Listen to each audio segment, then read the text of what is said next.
म्हटल्या जाते.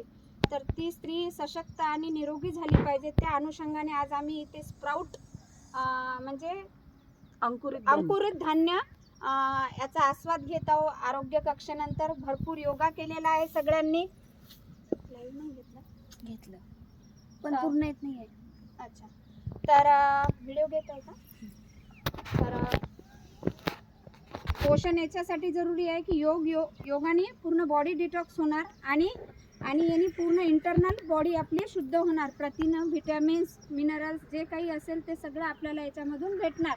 तर आता आपण आजपासून सुरुवात केलेली आहे आणि सगळ्या महिलांना निरोगी आणि सुदृढ व्हायचं आहे. त्यासाठी सगळ्या महिलांनी योग आणि पोषण याच्यावर सगळ्यांनी आता लक्ष द्यायचं आहे.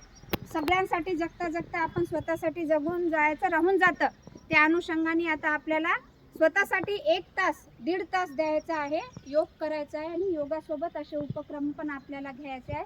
बोलिये भारत माता की जय, भारत माता की जय, भारत माता की जय, वंदे मातरम, वंदे मातरम, वंदे मातरम. करो योग, रहो निरोग, करो योग, रहो निरोग. माझा ना याच्यासोबत एक फोटो घे ना. हो. या बाई.